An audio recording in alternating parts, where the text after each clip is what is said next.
Vamos lá, galera. Flamengo aí vence o Botafogo por 3-0 e a mídia já tá aí programando a partida do Flamengo contra o Palmeiras. É uma final, hein, mano? Domingo é uma final. O Palmeiras tá a 3 pontos do Flamengo aí, né? E o Flamengo ganhando, empata, mas o Palmeiras segue líder, se não me engano, pelas vitórias. Beleza? Se inscreva, deixe seu like. Flamengo fez seu dever de casa, passou e o tratou no Botafogo e agora é a vez do Palmeiras, tá? Você flamenguista, você anti-flamenguista, se inscreva, vai ser um prazer ter você com a gente todos os dias. Saudações, bora acompanhar aqui a galera da ESPN, o crédito tá na descrição aí, galera.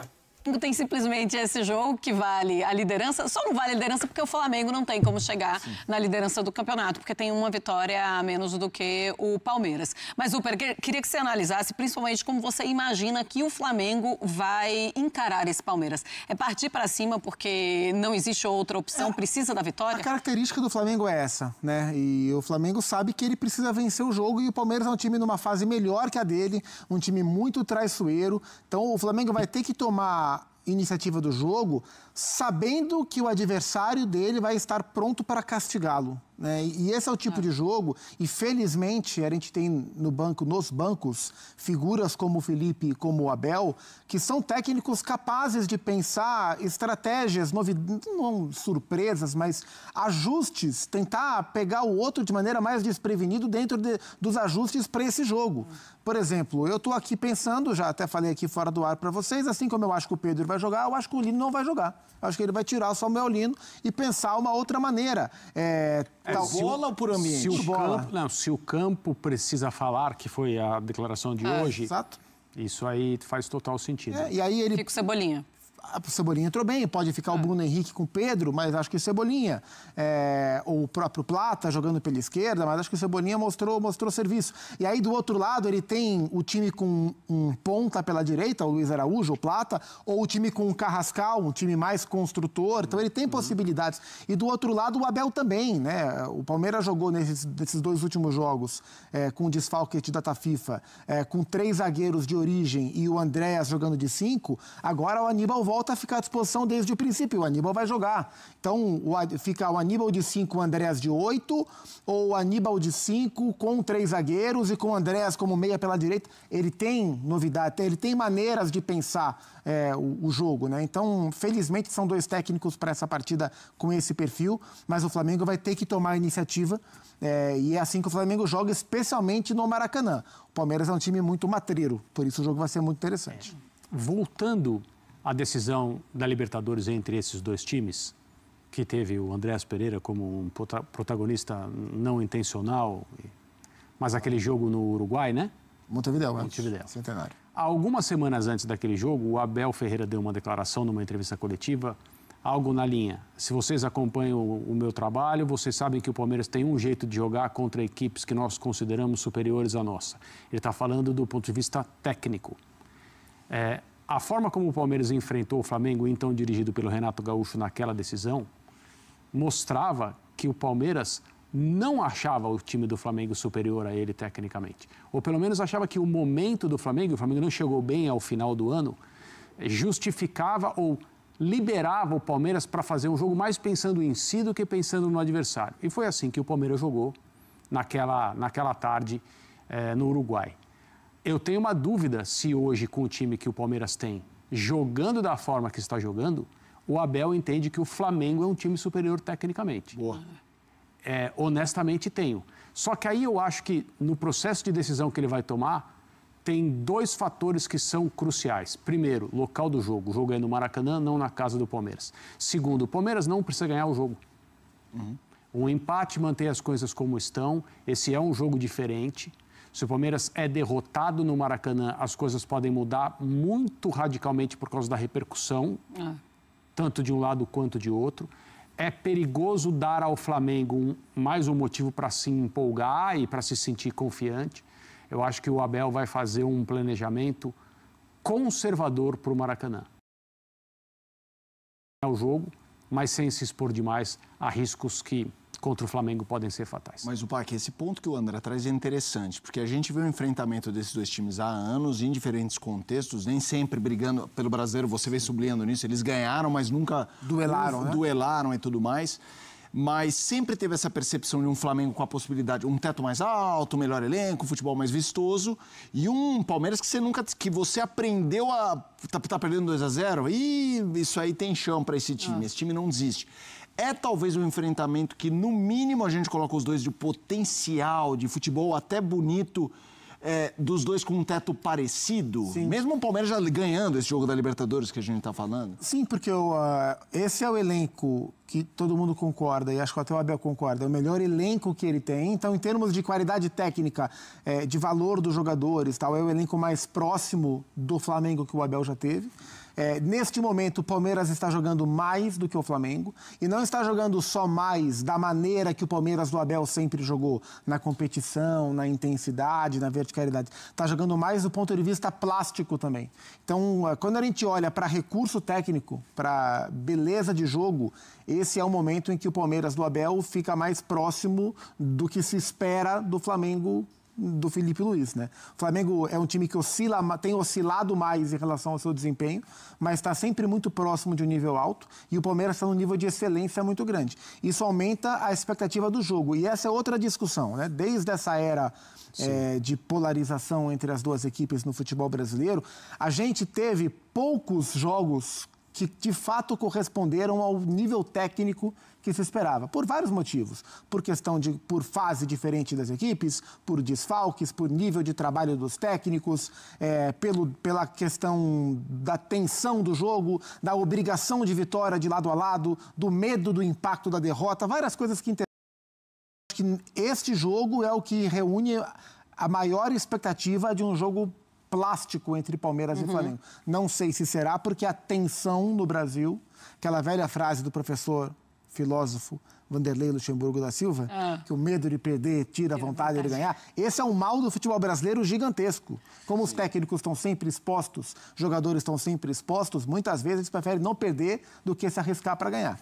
Mas a expectativa de um nível técnico ela é alta, como acho que nunca foi nesse encontro Palmeiras e Flamengo dessa era vencedora. Ô André, pensando em confiança, pensando nessa partida, você acha que pode ser aquele jogo que define o campeonato? Lógico, não vai definir por conta de pontos, mas define por conta de confiança, por conta de tudo que você leva depois de uma partida como essa? As coisas podem ficar mais difíceis, não acho que vai ser decisivo em termos de pontuação, porque mesmo que o Palmeiras ganhe, estabeleça uma vantagem maior, o campeonato ainda permite uma virada e o time do Flamengo seria capaz disso.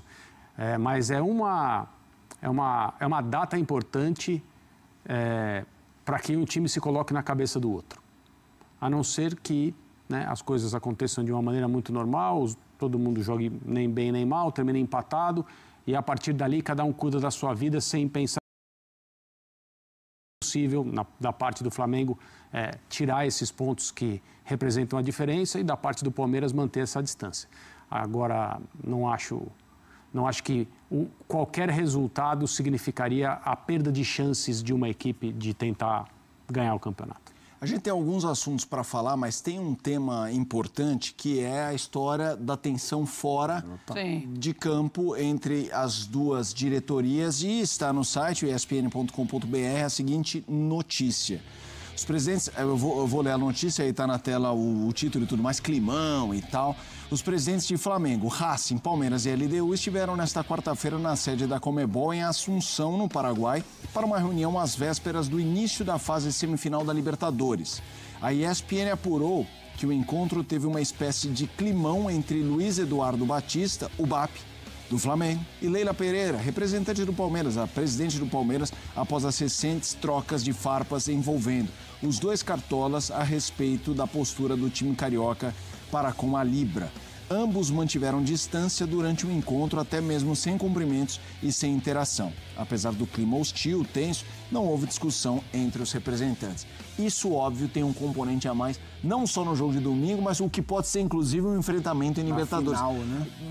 Qual o peso disso nesse confronto? Espero que o menor possível, né? E a gente tem visto... A gente já teve outros momentos de rivalidade acirrada entre Palmeiras e Flamengo. Acho que nenhum deles envolvendo presidentes de maneira tão clara, né? Agora, desafetos, né? O BAP e a Leila são desafetos, isso está muito claro, está público, inclusive. Mas mesmo nos momentos de rivalidade entre Palmeiras e Flamengo, a gente viu quase sempre uma postura muito cordial e muito profissional dos jogadores dentro de campo. E os jogadores se respeitam, os jogadores sabem da qualidade um do outro, da grandeza do projeto esportivo um do outro, jogadores que já estiveram de um lado estão do outro, o Andrés Pereira está de um lado, o Matias Vinha está do outro e assim é. Então, eu, sinceramente, espero dos jogadores o maior nível de respeito e profissionalismo, independentemente do nível de baixaria, de discussão, de troca de farpa, de disputa jurídica, judicial, que possa existir entre os clubes, né? Então, eu, sinceramente, espero que isso não entre dentro de campo e também que não reflita do lado... Eu tenho mais preocupação com reflexos do lado externo do Maracanã, com violência de torcida, do que propriamente com ambiente bélico dentro de campo dos jogadores. Mas aí esse clima, André, de torcida, eu acho que é difícil. Eles não olharem para essa troca de farpas da Leila e até pelo que a gente vê em redes sociais também, entre a Leila e o BAP, e eles ficarem totalmente neutros em relação a isso. É claro que a animosidade fica muito maior entre os torcedores. Nada disso é necessário.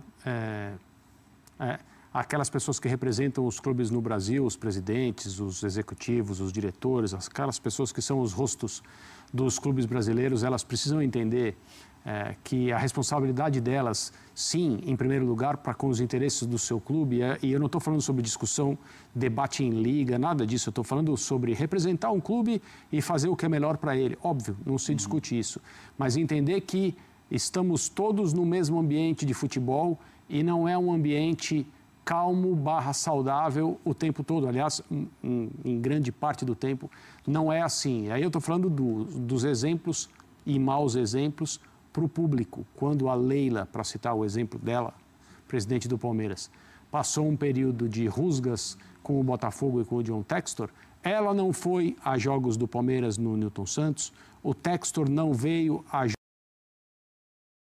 do Parque, porque se temia o ambiente. Era isso. E essas figuras, elas sempre estão protegidas, com seguranças, nos estádios, não acontece nada com elas. Mas no momento em que toma a decisão de não ir, também é porque eu acho que quer evitar certas situações, mas existe um temor.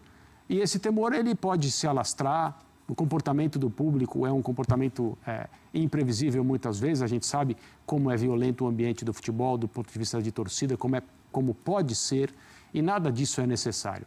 Nada disso deveria ter acontecido, independentemente das diferenças e até da irritação de parte a parte.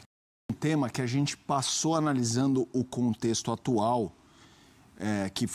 sim, do dia, que é a questão da arbitragem nos jogos. O Boto falou sobre o lance de hoje, mas joga uma purpurina ali pro ar. Mas isso E teve a rodada anterior da data FIFA, o jogo do Bahia, estamos vendo do outro lado, o jogo do São Paulo. Como é que você acha que vai a arbitragem para esses jogos, esse jogo que já começou através das diretoras, tanto na questão política de direito, quanto do presente momento da disputa pelo campeonato? Pressionadíssima, né?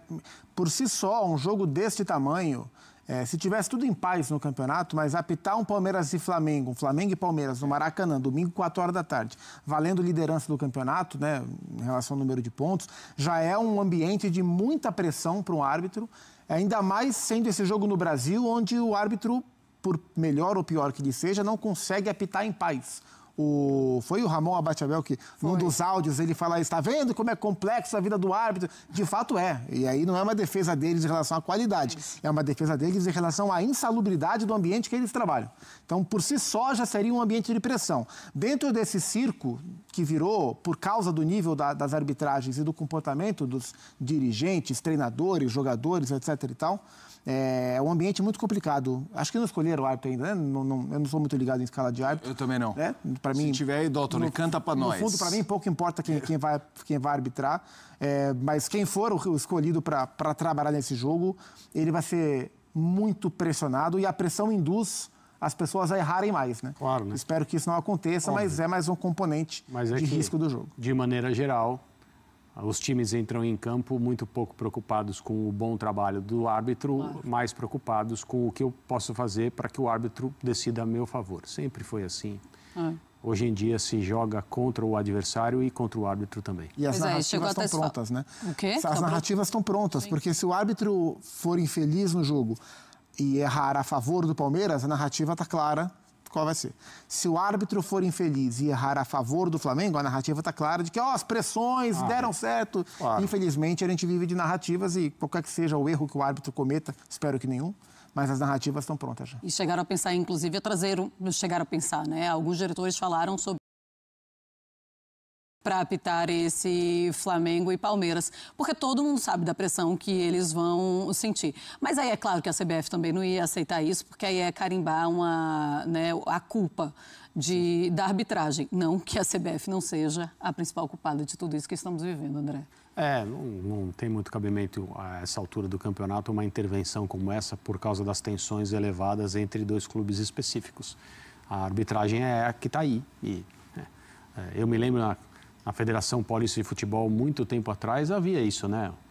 O então presidente Eduardo José Fará trazia árbitros europeus para... Ele trouxe o Sandor Pul, o árbitro húngaro, que apitou a final da Copa de 94. Isso, ele apitou o Paulistão. Trouxe o Castrilli também para... Aí já não deu muito certo. Isso aí já foi mais complexo. O Corinthians e Portuguesa, que se transformou numa tremenda polêmica. Trouxe um árbitro chamado Pierluigi Pairetto, que era também top de linha na época. Então, assim, vários esforços foram feitos para realçar o campeonato estadual aqui em São Paulo naquele momento, mas nem por isso as arbitragens foram boas e a repercussão das arbitragens também foi necessariamente boa. É isso aí, manos. Vamos aguardar domingão aí. O Flamengo precisa vencer, né?